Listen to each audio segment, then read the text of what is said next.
Hello and welcome to Material Girls, a pop culture podcast that uses critical theory to understand the zeitgeist. I'm Hannah McGregor. And I'm Marcelle Cosman. Today, we are talking about the online conspiracy theory that Canadian pop punk icon Avril Lavigne died and was replaced by a body double named Melissa. It's such a specific topic. To help us navigate that mouthful and specific topic, we have an esteemed guest. Cristen Conger, pronouns she, her, is the co-founder of Unladylike Media, author of the book Unladylike, a field guide to smashing the patriarchy and claiming your space, and, most importantly for our purposes here today, host of the new breakout hit podcast, Conspiracy She Wrote. Welcome, Cristen. Hi, thank you so much for having me. Oh, thank you so much for coming to talk to us about conspiracies, which are a thing that I am theoretically fascinated by, but know very little about, if you know what I mean. Say more about that. Well, something that I really love about Conspiracy She Wrote specifically is like it gets into particular conspiracies, but it's also about taking that step back and being like, why are we so fascinated by these things that are obviously not true? And it's like, it's that part. Like, I really like the meta conversations, but there's very few actual conspiracies that I know a lot about. So I'm going to start us there and say, like, Cristen, do you have some favorite conspiracies? Like, what made you decide to start making a podcast about conspiracies? You know, it's so hard in an era of like mass disinformation and conspiracy to even categorize them as favorites. But listen, some of them are funny. Some are funny. I mean, Avril Lavigne's clone, Melissa, is one of my favorite conspiracies. It's so funny that her name is Melissa. The specificity of it, honestly, is what I love so much. I instantly wanted to know, Melissa? Why Melissa? You know? And unfortunately, I could not find any rhyme or reason to that particular name. But this one feels like it's benign, but like so many conspiracy theories, if you start kind of unraveling the broader world of celebrity hoaxes, and then you get into like death hoaxes, and then it takes you into politics, like it all red strings ultimately I find lead me at least into sketchy far right politics and the Illuminati. It's a real shame because so much of it just leads back to white supremacy. And it's like, dang, not that bitch again. Yeah. But going into creating the podcast, I wouldn't call myself a conspiracy head. Okay. I'm a gender head, I guess. Okay. Like my obsession, my professional obsession is like looking for women. Like where are the women in the conversations and the spaces that we are talking about? And beyond that, like what women? And then beyond that, like how is gender inflecting this whole thing? And so back during peak COVID, pastel QAnon was starting to make its way around my Instagram, and a friend of mine got fully bought in. And the whole thing surprised me. And of course, also made me ask, like, okay, where else are women? There are QAnon moms now. So how did this happen? And I just started unraveling. Yeah. Honestly, it kind of made me start to feel like a conspiracy theorist because I was like, oh my God, this is connected to that. Yeah, I mentioned this book so often that Coach makes fun of me for it, but Naomi Klein's Doppelganger. Yeah, you know the one. One of the arguments that she makes about like why people become so obsessed with like QAnon and other conspiracy theories is that actually understanding how modernity works is like unraveling a conspiracy theory. Totally. Like it does go all the way to the top. Yeah. Anyway, I think it's really fun to say that the moon landing didn't happen. I mean, it's a fun thought experiment. I was just going to ask why it's so funny. One of my obsessions is the fact that we experience almost everything through representation. And so we're constantly just having to take people's word for things. And the question of like why you take certain people's word for things and not others is always really intriguing to me. It's like, why most of my work is like about scholarly communication and peer review and questions of authority and like how, you know, fact checking, like how do we arrive at something that we agree is accurate? And like every once in a while I go into a real like, well, but how do we know what we know? How do we know anything? Mm-hmm. We're just constantly taking people's word for stuff. So like, I don't know, like mostly I believe in the moon landing because the majority of reasonable human beings assure me that it happened. And I'm like, cool, all right. But in other historical periods, the majority of reasonable human beings were assuring people of a lot of stuff that was not true. So I just really like a low stakes doubt, you know? I feel like you're in my head of that question of like, but how do we know? And how do I then communicate how we know what it is we know to the people who don't know? Mm-hmm. Yeah. I mean, we could go down a long route right now about me trying to talk to my dad about how research happens because he's like a big your doctor's lying to you kind of guy. Right? What do our doctors not want us to know? And he's like, well, isn't Big Pharma funding medical research at universities? And I'm like, yeah. Yeah. I mean, when you put it like that, Dad. I mean, yeah, but like not like that. No? Like, are you sure? I'm not.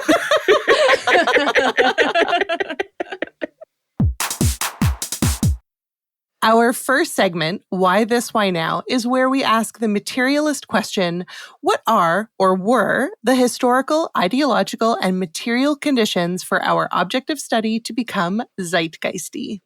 And this is kind of a tricky one because like we're kind of talking about Avril Lavigne, but we're also not really talking about Avril Lavigne. We're talking about specifically the online conspiracy theory that Avril Lavigne actually died in 2003 and was replaced by a body double named Melissa. Sometimes referred to as a clone. Sometimes referred to as a clone. It's sometimes sort of headlined like the Avril Lavigne clone conspiracy theory, but sometimes it's like it was her like paparazzi body double. Unclear because not true. I think I found out about it in the now deleted 2017 Twitter thread that sort of brought it back into the zeitgeist, but it goes back to at least 2011.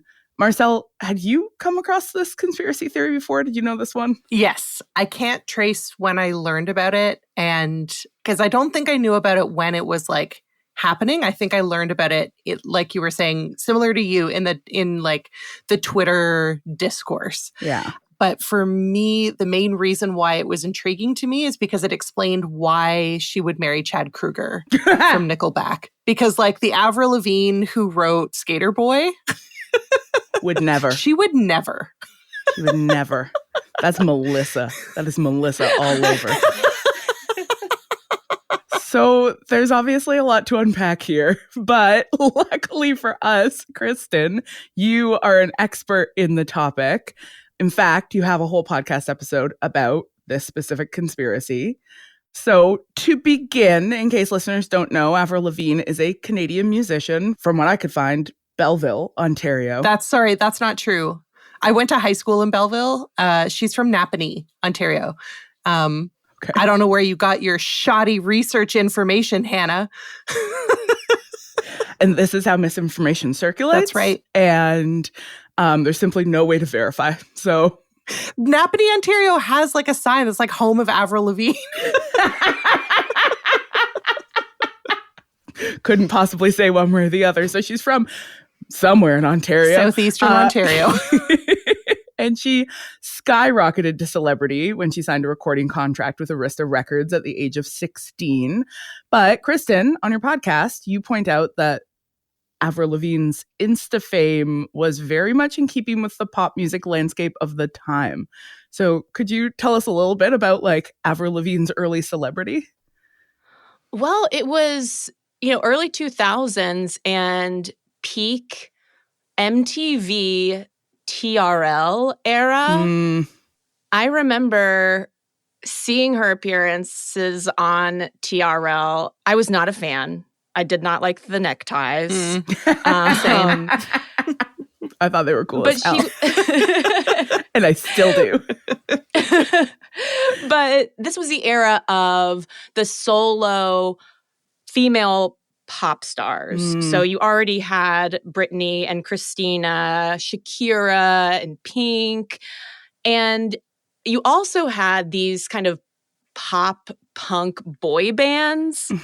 Blink-182 and all of the other forgettable ones. Sum 41. Sum 41. Yeah, all those white boys with bad hair. And so Avril Lavigne was kind of this perfect mix of the two because you're crossing, cute girl, pop star, singer-songwriter with that kind of suburban skater boy, no pun intended, culture.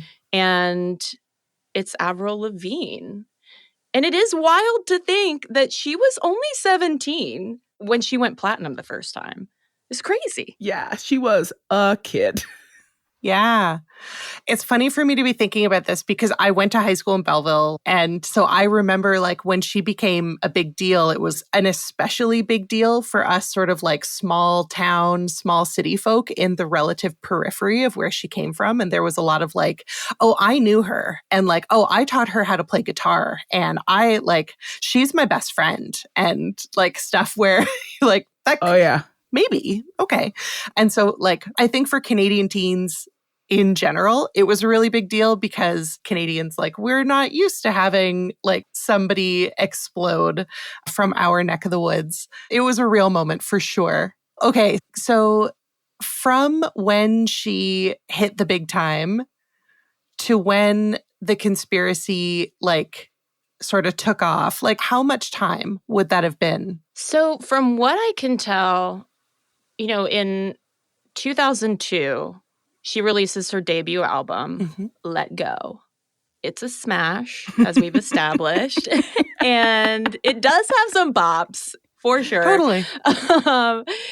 And remembering, too, that this was not only the era of this particular kind of pop star and like a very evident sort of pop music machine in, behind the scenes, but also this was such an era of wild paparazzi culture. I can only imagine what it must have been like for her or Britney or Christina, honestly, any of them, but just imagining being a 17-year-old from a small town and you are suddenly mobbed by people and paparazzi everywhere you go.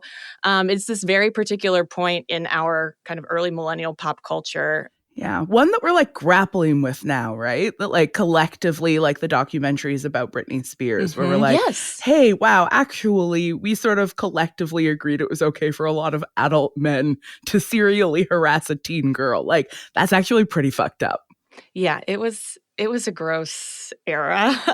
And it seems like, from what I can tell, the conspiracy theory allegedly starts in 2003, and as far as the story goes. But it's not until 2011 that it's first published on the web. Again, as far as I can tell. And I don't know if this was offline fandom lore that made its way in, but Avril Está Muerta, a Portuguese language blog, first went live in 2011. And it seems like that's the root of the conspiracy theory. So the blog in 2011 claims that she'd been replaced since 2003. Yes. Okay. Shall I tell you the story? Please. Yes. Okay. So the conspiracy theory goes that in 2003, after Avril has put out this platinum-selling album, she's at the top of the world, and expectations are really high for her to put out a repeat second album and keep her celebrity star rising. But at home, she experiences some family tragedy. Her grandfather dies. And that did happen. I think the timeline with that lined up. According to the conspiracy theory, Avril is so distraught over this loss that she dies by suicide. And of course, the evil pop music money machine is like, we can't stop minting all of this Avril Lavigne money. Right. We must do something. So they complete her second album themselves, like they all like craft this album together and use her paparazzi body double, a woman allegedly named Melissa Vandella. Oh, she has a last name. Melissa Vandella, the realest name you've ever heard. I know. She absolutely does not exist, just to be clear. That the industry found a lookalike replacement for her and kept the Avril Lavigne pop train going. And the evidence, in heavy air quotes, was littered throughout the second album because of its sort of black, white, and red visual aesthetic. And I guess Melissa must have written some of the songs because she supposedly left behind clues. Oh. And if this also sounds a lot like the old school Paul McCartney is dead Beatles conspiracy theory, it should, because it's a different version of that. Okay. Were any of the claims about the second album, like, did any of those tie into it not being as good as the first album? Or like, were they saying that her performance wasn't as good or the songwriting wasn't as good? Anything like that? I think that some of the songs might have been seen as a little darker than her first album. But it's not until I forget which album it is. There will come an album when she does actually kind of change up her sound. And this was also during her Chad Kroeger era, so we can definitely blame him for that. Yeah. And as Avril Lavigne grows up, and like many of us, maybe her style changes a little bit. What she writes about changes a little bit. Allowed. Like also her literal face changes, right? Like also not people allowed. Like look at side-by-side pictures and be like, not the same person. And it's like, she was 17. Like our faces change as we age. Not mine. Not once. Bring up a side-by-side. Great point. Great point. Well, that's the thing about this theory is that it has had so many lives because it'll kind of die off a little bit and then end up going viral again and it brings it back up. You know, it's very cyclical in that way as well. Yeah.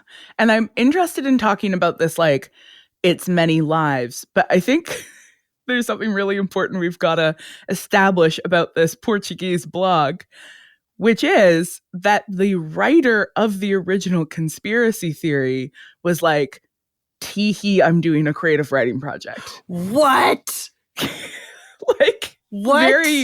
It's very explicitly framed as like, I'm showing you how easy it is for conspiracy theories to get going. No. And then later on, the writer like came forward and was like, guys, this isn't true. I made it up. And it was like, too late. Oh my People God. like this story and they will never stop telling it. Oh my God. I didn't know. Yeah. No one talks about that part. It was a media literacy lesson gone horribly wrong. And I gotta hand it to the blog author. They put a lot of time into that website. For as much of an intentionally fabricated sort of story hoax example of how people can fall for conspiracy theories, I mean, they went the distance. Yeah. And I think they did their job too well. That seems to be the lesson, right? If you want to teach people how easy it is to start a conspiracy, you got to be a little less good at it. Unfortunately. Otherwise, you will start a conspiracy that you can't take back. Yep. Holy. And I'm sure that they didn't, I'm not sure of anything. I suspect they didn't anticipate how widely it would circulate because probably whoever wrote it was not counting on the BuzzFeed effect, which I think is how it made it into the English-speaking world. Am I right, Cristen? It was like somebody at BuzzFeed picked it up? Oh, yes. no. As far as I know, this is how it made its way from Brazilian fan culture up to the US and beyond. There was a then BuzzFeed reporter, Ryan Broderick, who now hosts a fantastic podcast called Panic World about a lot of these kinds of online misinformation and conspiracies and things like that. He had been on a work trip down to the Brazilian office of BuzzFeed. Also, I mean, this was the heyday of, digital media actually being like well-funded. Yeah. So he was down in an office that no longer exists, doing a job that no longer exists. And he learned about this Avril Lavigne hoax site. He got a kick out of it. And so he gets home and just tweets about it as like hey, I saw this interesting thing.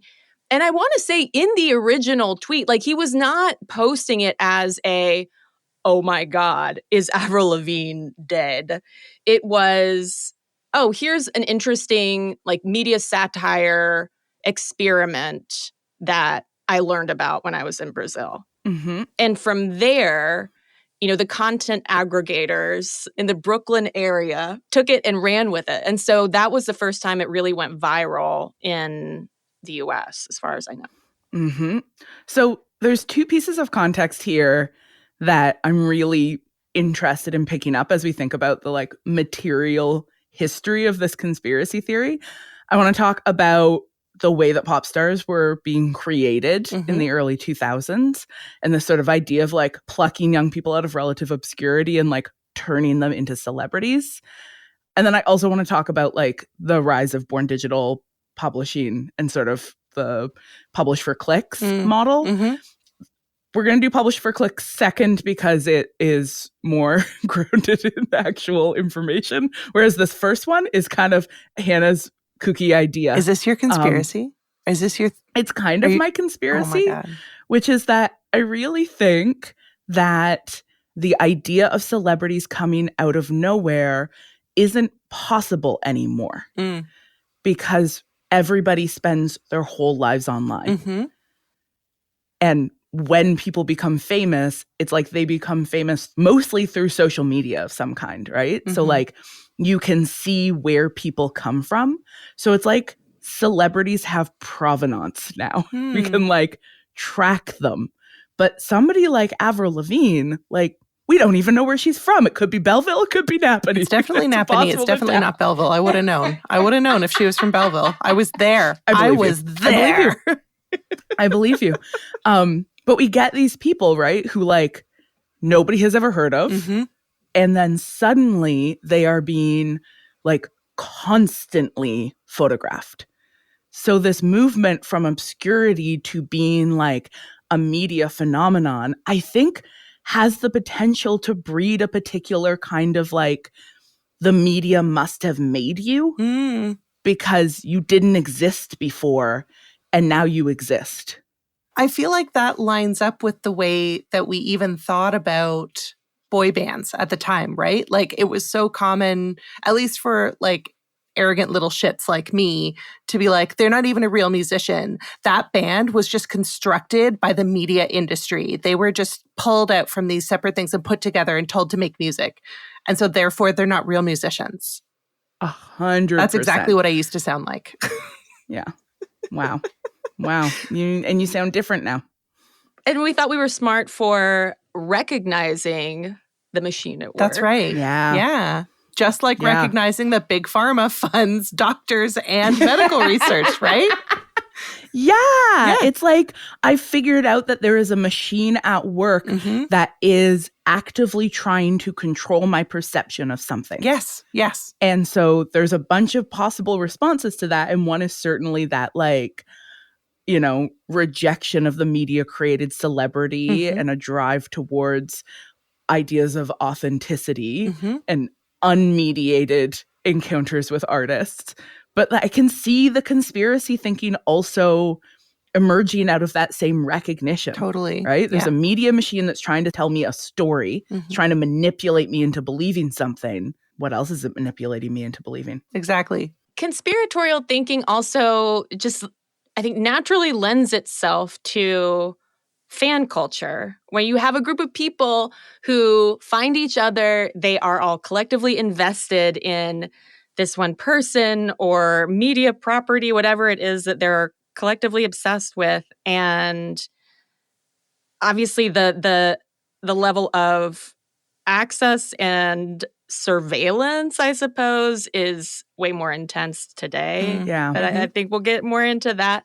But I also think it was a time when even fandom was more kind of, I don't want to say regulated, but like there was also kind of a, I don't want to say machine either, but for lack of a better word, there was also like sort of media control over even like the fandom community and what stories they like could or could not have access to in a way that feels much different today. There were like official fan clubs. Yeah. In a way that kind of feels impossible to imagine today in the era of like stan accounts, right? Which have totally different logic. Like there was an attempt to still, for the studios to control the way that the fandom interacted with their stars. I wonder if maybe like it's certainly unchecked now, like completely. I wonder if maybe it's that we just didn't have the mechanisms at the time. There weren't the mechanisms at the time to connect people. And so if you wanted to be involved in a fandom, you would seek out channels. And the channels happened to be provided by the media industry. And so in that sense, it was like, I don't know. It's hurting my brain a little bit to think about it. It's like the existence of control in the absence of non-control. Which is, I think, why it's so interesting, Cristen, for you to be like, maybe there was a version of this story circulating in the fandom prior to this 2011 blog, but like, we're not going to know because we don't have the traces of it. Yeah. Like, how is it actually circulating? Is it circulating on like maybe there's Avril Lavigne fanzines that are out there somewhere. In Portuguese, so we can't read them. Portuguese fanzines. Yeah. So we're edging right up to the other piece of context that I want to talk about, which is the internet. You guys heard about this thing? It's wild. Yes, sometimes people still capitalize it. Oh, you mean the World Wide Web? I do, in fact, mean the World Wide Web. Thank you. Yes. And what the World Wide Web was like in 2011, which is a very interesting moment for the internet and particularly for Born Digital Publishing. So I want to think about like what's the media environment that not only fostered this conspiracy theory as an artifact, but then also like facilitated its lasting circulation and recirculation. And when I think of 2011, I think about the rise of clickbait publications like Gawker, which was founded in 2003, Huffington Post, founded in 2005, BuzzFeed, founded in 2006. And fun fact, according to Merriam-Webster, which is the dictionary of the proletariat, clickbait started being used in 2010. OED dates it to earlier than that, but we don't care what those snobs have to say. Okay, so Hannah, you have provided us with some insurmountable historical evidence. Yeah. But of what? What is the evidence for? Really good question. We've established that 2011 clickbait was happening. Yep. So I guess what I'm trying to say is that clickbait media created a unique publishing landscape and like information circulation landscape. So political theorist Kevin Munger describes that landscape in its, quote, novel media industry political news dynamic, end quote.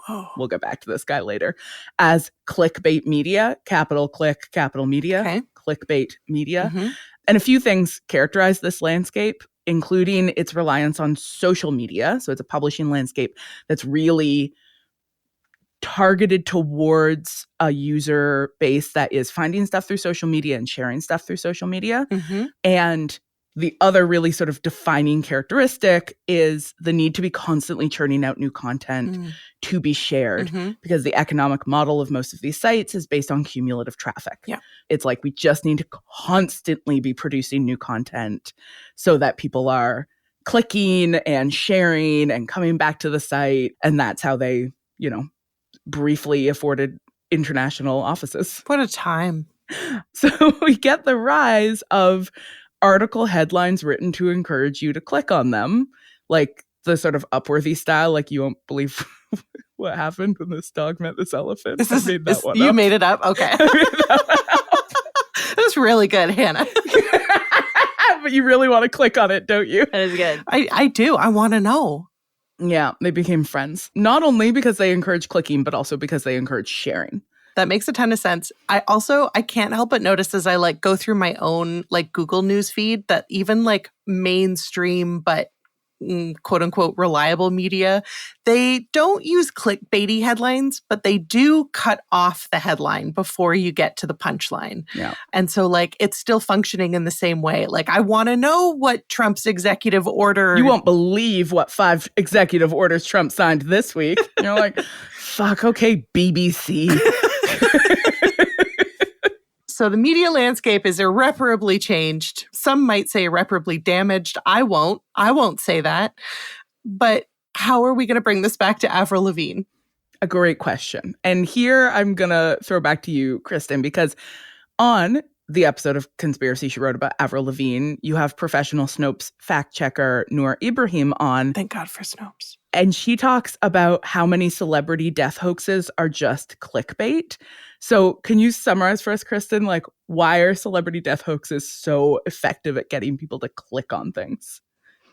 Because they elicit instant emotional responses. Mm-hmm. Like as you're describing, our Upworthy World Wide Web of 2011 and that moment in digital media, it's also taking me back to it's also the early time of clickbait being successful in driving clicks and driving social media engagement because these headlines are written in a way to make us feel something in that moment. Mm-hmm. Yeah. And we have now cut to 2025. We are seeing just what, I don't want to do the math here, 14 years of all of that emotional. Impeccable math. Thank you. So fast. What all of that is done, and it still works. Celebrity death hoaxes are just a basic part of internet spam. Because it reminds me too of if you go to the grocery store, you're in the checkout aisle. Mm-hmm. There's still the tabloids, your weekly world news types of there's always a celebrity, an aging celebrity on the brink of death on one of these. And so it's just the digital version of that. And it's successful because these people are recognizable and we will either react out of, oh my God, they're dead, or studies have also found that there's a flip side to how people react to death hoaxes, celebrity death hoax content online, where people also get a lift out of calling something a hoax. Out of saying oh, tut, tut, tut, no, Chuck Norris is not dead. Is he? Yeah. And apparently, thanks to Noor, I now know that Chuck Norris is constantly getting killed off in death hoaxes, and it's so random. That's so funny because I was just going to be like, I thought I heard that he did die, though. Isn't he dead? Yeah, you did hear that. Oh, no, it got me. If you hear that Chuck Norris died or a celebrity died in a ski-related accident, you just want to check the sources because those are two common themes. Yeah. Okay. I do understand the ski accident of it all because one, it is an objectively kind of dangerous hobby that a lot of rich people do. Mm-hmm. And two, it's you don't know what's happening up in those mountains. It's actually dangerous. It can be dangerous. Who knows what's happening up on those mountains? That's the most unhinged thing I think I've ever heard you say. Thank you this podcast. so much. So, at the core of the phenomenon of clickbait is this really interesting question of what makes people click on stuff, right? How do you get an emotional reaction out of people such that they want to click on stuff? And also, how and why do people make the decision to share things? Because for something to really become a conspiracy theory, people need to not only be reading it, they need to be sharing it with other people. And to answer that question, I think we need some theory. Oh, yes. Hannah, let's have some theory. This is The Theory We Need, the segment where we introduce some critical theory to help make sense of our topic. We are going to be talking about the social logics of how and why people share things online, as well as the kinds of reading practices the social internet has trained us in. Now, Marcel, Cristen, why don't you tell me how you understand and experience the social internet? What does that mean to you? My experience of the social internet is one of anxiety. Just high intensity, big reactions, little nuance. I can feel the cortisol levels in my brain just shooting up. Yeah, absolutely. It's like, you know how social media stresses you out? That. Yeah. And yet, at the same time, I have such a craving for it. Like, in part, it's habitual. In part, it's just that, like, I will close Instagram after having been scrolling nonstop and be like, I need to give my brain a break. I will close it, and then I will not know what I'm doing. And so then be like, I wonder what's going on Instagram, and immediately open it back up and be like, why did I literally just closed it? I was just here. And I'll add one other piece to my experience, so it's not just like I'm a pile of anxiety at all times. In addition to that, I also find myself grabbing for my phone when I want to know how other people, usually who I don't know, are reacting to things. Totally. And processing things, kind of depending on whether it is something low stakes or high stakes. I find myself going, hopping on my feeds to almost self-regulate and like modulate, like, okay, am I reacting to this in a way that's okay? How am I supposed to react to this? I need to go find some people who are modeling to me how we're reacting to this. Absolutely. And then I will react to it like they do. But then also, because social media encourages strong reaction, because strong reaction breeds strong reaction, which breeds engagement, we then collectively all just escalate our reactions because that's what we're seeing modeled, which is part of how we get that collective experience of anxiety because we're all just on there screaming. So I want us to take a little bit of a step back and like wrap our heads around what the social internet actually is, what characterizes it. And luckily for me, I found a piece not only about the social internet, but published in 2012. So really from this exact same era. This is a piece by media and technology studies scholar Alice E. Marwick. It's called The Public Domain, Social Surveillance in Everyday Life. Cristen, would you please read this quote? I would be happy to. Quote, in communities where social technology use is prominent, a single person may have a Facebook profile, a Twitter account, a Tumblr blog, a Foursquare account, and an Instagram photo stream, each transmitting personal information to an audience. This information is broadcast to be looked at, and as such, people can look closely. The constellation of practices framed variously as stalking, watching, creeping, gazing, or looking are characteristic of social media use, but this social surveillance creates panoptic type effects. People monitor their digital actions with an audience in mind, often tailoring social media content to particular individuals. Technically mediated communities are characterized by both watching and a high awareness of being watched, unquote. Are we talking panopticon? You know we're talking panopticon. It's like you might be being watched. You don't know if you're being watched, but you always have to behave as though you're being watched. So the social internet isn't just about sharing. It's also about looking closely at what other people are sharing and knowing or believing that what you are sharing might be looked at closely by other people. Exactly. And it's about sharing in specific ways because you know other people are looking and making judgments because you also are looking and making judgments. So the process of sharing things on the social internet, right, which is this landscape where we're engaging with all of these social media platforms all the time, that process of sharing things involves really complex practices of both authorship, how you're sort of presenting yourself, and readership. So you're authoring a version of yourself through sharing, but you're also like picking up authorship techniques by observing how other people share and how other people respond to what other people share, right? It's like, oh, when this person shared this, people got mad at them. So I will not share something similar because maybe people will get mad at me.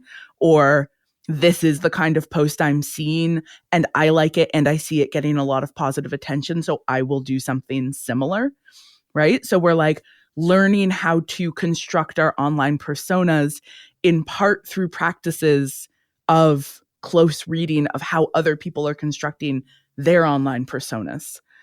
My friend Amy and I have been working on this writing project about Twitter, and Amy came up with this idea that social media has trained us all to be little detectives. I just think it's such a perfect way to phrase it. Like, we're all just little detectives, just out here like, ooh, well, this person like liked this post, or like this person shared this thing but not this thing, like, oh, this person isn't following this person. Close reading digital evidence to learn as much as we can about people we follow online. So I mean, that to me could sound like, oh, we're all just gossips, you know, just talking about like who posted what, how they say it, what they wear. And is it also, though, a form of us surveilling each other? Yeah. Like, are we all just big brothering everybody? Just collectively big brothering each other. That's Marwick's argument. She argues that social surveillance, that is the understanding that we are like reciprocally surveilling each other on social media, or, you know, being a bunch of little detectives, that it actually shapes social media users' behavior more than concerns like government or corporate surveillance. So she writes that, quote, people self-monitor their online actions to maintain a desired balance between publicity and seclusion while readily consuming the profiles and status updates of others, end quote. And their awareness that they're surveilling others in turn amplifies their sense of being surveilled. And that is sort of like the biggest influence on how people share and read, much more so than the worry about like tech companies saving all of our data. So when we talk about sharing, what exactly does that mean? Is it always sharing a link to something? Like, does it include reposting other people's posts? Or does it also include like sharing our own original content? Like, when we say sharing, is it as much me posting a picture of my cat on Instagram as it is me taking something that someone else has posted and putting it in my Instagram story? Is that the same thing? Yeah. I mean, it's not the same thing, but sharing encompasses both of those and more actions. Okay. It's one of the interesting, unique things about the social internet is it's this sort of like scrapbooking process, right? Where it's like I'm constructing myself through what I share from my own life as much as through what I share from other people. Okay. Right? Like the process in the heyday of Twitter, the question of like what you retweeted was often as much a indicator of how you were trying to position yourself as what you actually wrote. Totally. So sharing is a really complex set of actions that are being shaped in crucial ways by the social media platforms themselves. And as those platforms change, our sharing behaviors also change. Gotcha. Has this social sharing, this complex set of actions, has this also changed how media reports on like human behavior and like human interest stories? For sure, because it's a landscape, right? If we go back to this like little detective behavior, part of what promoted that behavior is the way that the publishing landscape of the time, right? The clickbait landscape also rewarded it. Because if you like wrote to BuzzFeed and were like, hey, I found this, there's this reward for like, if you're a good enough little detective, an article gets written about it, right? Because these platforms are like, really interested in what's happening on social media because that's how they get their clicks and their likes, and they're constantly looking for more content. So social media becomes both the place their content is shared, but also the place their content comes from. So we get this Ouroboros where it's like the people who are writing most of these articles spend all of their time on Twitter looking for stories. And so that becomes like, well, this is where the stories are. And now we get these articles that are just like a compilation of tweets that people wrote in response to a thing that was happening, which is just like, how is this an article? But it's kind of like the end point of this feedback loop that clickbait media and the social internet generated. So this is what Kevin Munger is writing about in his article, All the News That's Fit to Click. Great name. Great name. He uses the relationship between Upworthy and Facebook to like explain this interplay between like a news site and a social media site. Marcel, can you read this this little case study? Absolutely. Quote, the example of Upworthy is illustrative. The fastest growing media site of all time, Upworthy implemented a new style of clickbait headline designed to entice consumption by strategically withholding information. Less than 2 years after its founding in March 2012 by Eli Parizet and Peter Kotchley, Upworthy had over 80 million unique visitors each month, more than either the New York Times or the Washington Post. In November 2013, however, Facebook announced that it would penalize deceptive headlines in their ranking algorithm, and within a year, Upworthy's business collapsed. In November 2014, the site had only 20 million unique visitors. End quote, which takes us back to how much those sites relied on sharing as their business model. Exactly, that they need to be working with these social media platforms because they need their content to be shared. And also how much power the social media platforms had to stop disinformation. Yes. Screaming. 100%. These platforms, in fact, did make decisions that discouraged forms of misinformation and could continue to make decisions that discourage misinformation. But that's not their economic model, right? So the kind of content that the social internet gives rise to is clickable content and it's shareable content. So it's something you want to share as part of your performance of self online. Unger writes, quote, the media to which people are exposed on social media is precisely the media that people in their social networks think is important. And because social networks are homophilious, that is, we tend to socialize with people who are like us and believe the same things as us, this means that content should be spread among individuals who share a social identity. This is the explicit strategy of web-native media outlets like Gawker, Vice, and especially BuzzFeed. BuzzFeed makes content that people want to share, end quote. And the example that Unger uses is BuzzFeed quizzes that claim they can identify where you're from, like your Cheesecake Factory order will tell us which state you're from. Guilty. That's a real one. I took that one, by the way. Apparently I'm from Maryland, which I could not find on a map.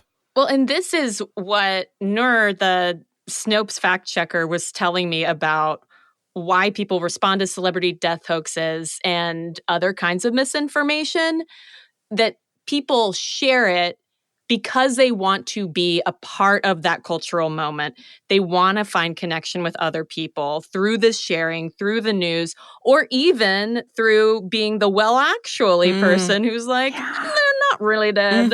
Right? You still share the thing, but you share it with your little caption that's like, excuse me, this is wrong. Yes. But returning to the original point, right? Like, so much of fandom and celebrity watching in the first place was connecting and building community around shared love of a celebrity, sharing news about them, close reading everything they do, poring over paparazzi pictures of them that maybe now we might feel a little bit bad about having done in the first place.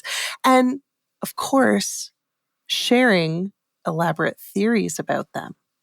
Yeah. And a lot of the time, the motivation for sharing that has a lot more to do with like in-group identity formation than it does with whether or not the story is true, right? Truth is not one of the major motivators for sharing.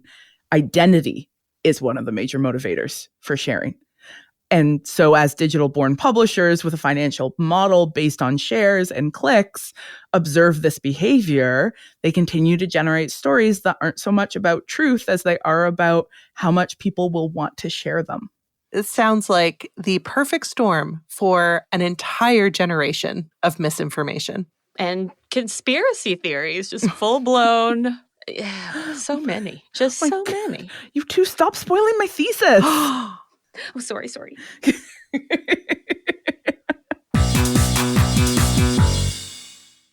In our final segment, Hannah will closely examine side-by-side photographs of our object of study and our theoretical framework to come up with their own academic conspiracy theory, aka thesis statement.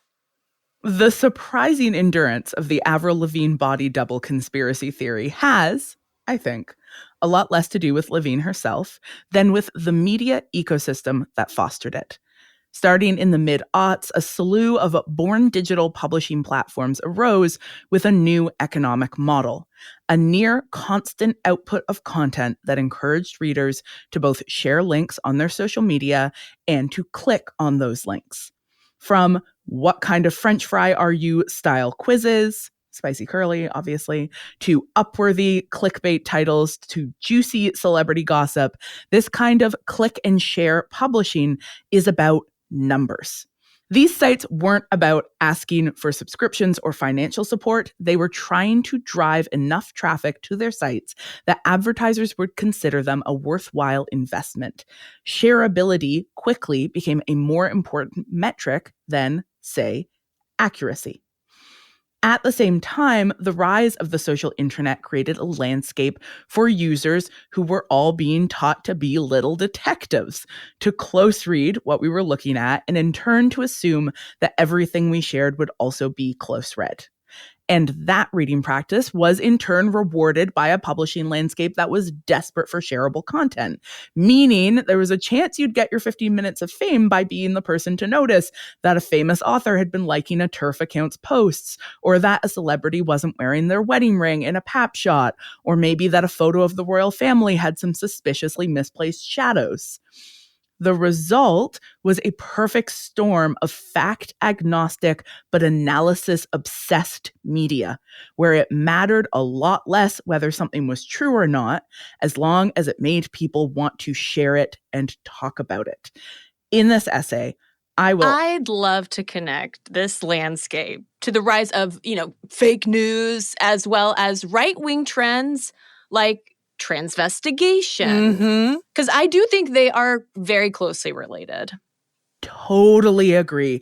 I think the landscape that we are looking at right now, right? The fake news landscape and the kind of obsessive surveillance of certain people in order to quote unquote prove things about them is a direct result of this sort of mid-aughts social internet meets digital publishing landscape.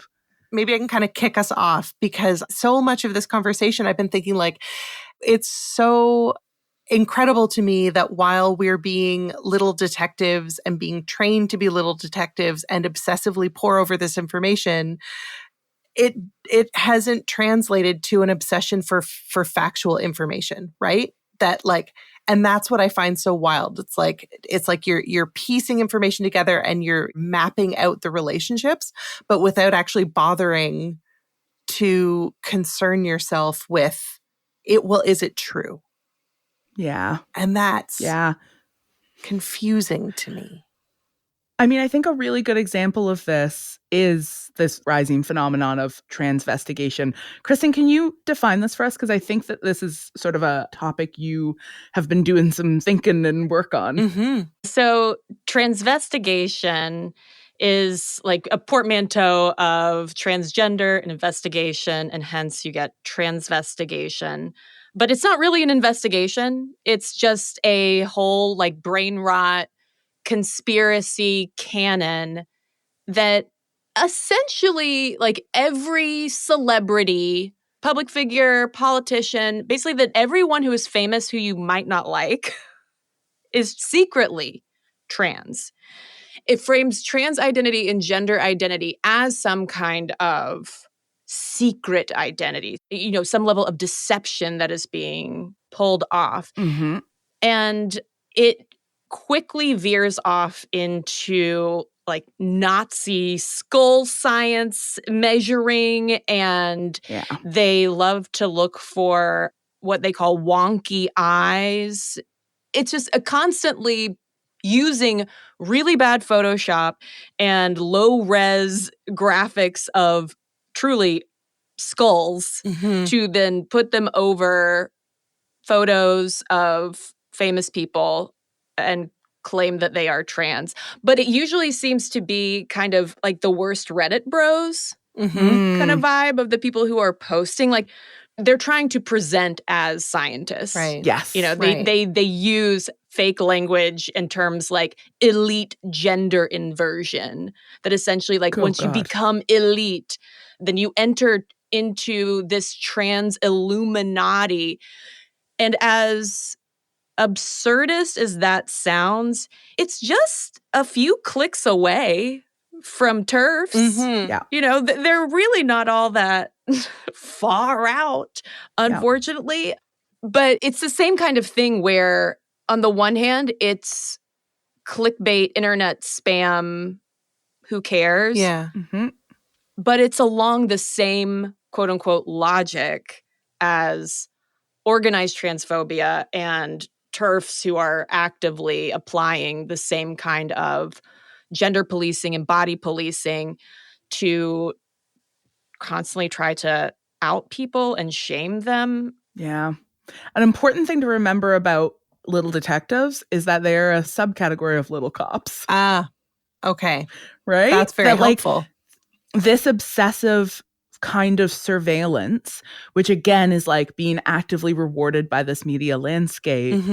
Surveillance is cop behavior, right? And that desire to be constantly close reading evidence to find out things that people don't want you to know is itself a kind of behavior that is aligned with social control for the most part. I mean, this is what Foucault has taught us. The fascist implications of it to me are also really clear for the points that you were just saying of it is actively looking for physical markers of perceived difference and a difference that then defines you as a threat. Yeah. And a threat, like a hostile threat as well. Yeah. I'm thinking about Erin Dark, who is Daniel Radcliffe's longtime partner. The internet is obsessed with claiming that she's trans. I think part of that obsession comes from the fact that Daniel Radcliffe has been like very outspoken in his support for the trans community at tremendous personal cost to his relationship with J.K. Rowling, who authored the books that sparked the movies that he was a child star in, right? And so I think like connecting these threads of like, well, why has this person been singled out? Like, she's taller than him. She's taller than him, but her association with this person who is like an outspoken advocate for the trans community when he certainly never needed to be, like he had so much opportunity to like jump on board the J.K. Rowling turf wagon and chose not to. Like, it seems almost like it's a way of telling people, like, if you don't get in line with this way of thinking, like, we're going to make life miserable for the people who you love as well, right? That sounds like mafia behavior as much as cop behavior. Well, and it implicitly says that is an effective shaming and silencing tactic, which is also a game I'm not here to play. Yeah. You know, it speaks a lot to just how out of control the gender policing and body policing and beyond has gotten. Yeah, fully. It would behoove us as leftists to think about what are fascist practices that, like, rather than sort of taking up the same set of tools and trying to use them in the interests of the left, we have to identify that some practices, like shunning, for example, are like inherently conservative practices and that we can't take them on and try to use them for our own purposes. And surveillance is a fascist practice. Yeah. And it's something that so many of these platforms have encouraged us, have normalized for us. It's fundamentally dehumanizing. It is, again, a form of social control. And like recognizing these practices and being like, oh, they're not just bad when they're being taken up by transphobes. They're actually just bad. This reminds me, actually, of the whole lifespan of the Avril Lavigne death hoax. And even to bring it more recent, this time last year when everyone was spinning out about, where is Kate Middleton? There was a period of time when the Avril Lavigne hoax had gone viral again, partly because she had not been like out and about. She had really taken a step back because, come to find out, she was dealing with chronic illness. She had had to fully take time off of tour and off of music because I think she came down with Lyme disease and could not be in the public eye. And in that vacuum, fans start looking for her. The close readings get closer. And it just makes me think a lot about my own kind of consumer behaviors and why do I feel entitled to these images, this information, even with transvestigation. Before it became a whole online conspiracy genre, it started out in more far-right Republican circles as basically a racist joke about Michelle Obama's body. Whoa. Yeah. And this was also the time when even the language transgender, the concept, was becoming more mainstream. And so the right's reaction to that was, well, we'll mock the whole thing. And also, it's just another way of calling her a man. And this conspiracy theory has, it's gone on almost as long as the Avril death hoax. And part of why some of these conspiracy theorists are so obsessed with it, the evidence that they're looking for, is that they want to see photos of a pregnant Michelle Obama. And they're like, we've never seen her pregnant. And it's like, why should you? Why do you have a right to that? Yeah. Right. And there is something, too, I think, about specifically a pregnant body in public that still makes people's brains go haywire. Yeah. Oh, yeah. Yeah. And it just starts, it's like one of those things when once I start pulling on one thread, I'm like, oh no, but this and this and that. Yeah. We're right back to that meme of the conspiracy board.